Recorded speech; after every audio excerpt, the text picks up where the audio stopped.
શ્રી પુરુષોત્તમ સહસ્ત્રનામ સ્તોત્રમ પ્રથમ સ્કંદ અધિકાર લીલા શ્લોક 10 આદિકાલઃ સર્વકાલઃ કાલાત્મા માયયાવૃતઃ ભક્તોદ્ધાર પ્રયત્નાત્મા જગત કર્તા જગન્મયઃ. હવે આપણે ત્રીજા નામનો સત્સંગ કરીશું. કાલાત્મા. શ્રી પ્રભુ તો કાલથી પણ પર છે. ભગવાનના પરમ પદમાં એટલે કે વૈષ્ણવધામમાં કાલની પણ ગતિ નથી, કાલનું અસ્તિત્વ નથી. શ્રી મહાપ્રભુજી પોતાના સંપ્રદાય માટે આજ્ઞા કરે છે, ન કાલઃ અત્ર નિયામકઃ. શ્રી ગોપાલદાસજી પણ શ્રી વલ્લભ આખ્યાનમાં ગાય છે, તેને કાલ કર્મ નવ બાંધે રે, એવો માર્ગ શ્રી રાધા વર્નો રે, જ્યાં પ્રવેશ નહીં વિધિ હરનો રે. શ્રી ભાગવત પણ આવી જ આજ્ઞા કરે છે.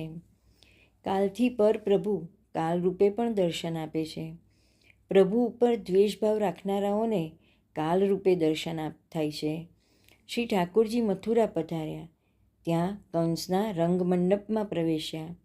આ વખતે ભોજપતિ કંસ રાજાને તે કાલરૂપે દેખાયા હતા. મૃત્યુ ભોજપતે હે, એવું શ્રી ભાગવતમાં છે. કાલને ગણનારાઓમાં ભગવાન કાલરૂપ છે. લોકોનો ક્ષય કરનાર અત્યંત વૃદ્ધિ પામેલો કાળ પણ ભગવાન છે. કોઈ પણ દિવસ ક્ષય નહીં પામનાર કાલ પણ ભગવાન જ છે.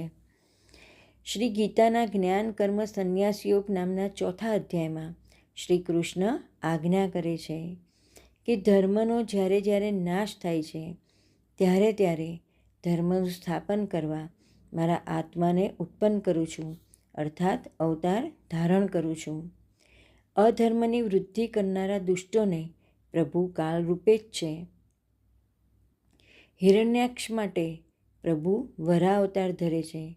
હિરણ્યકશિપુ માટે નૃસિંહ રૂપ ધરે છે. આમ દૈત્યોના કાળ માટે હરિ કાલાત્મા રૂપ બને છે. અંશા અવતારો ગ્રહણ કરે છે. દુષ્ટોનો કાલ આણી સત્ય ધર્મનું સ્થાપન કરે છે. આમ પુરુષોત્તમ શ્રી કૃષ્ણ કાલાત્મા છે.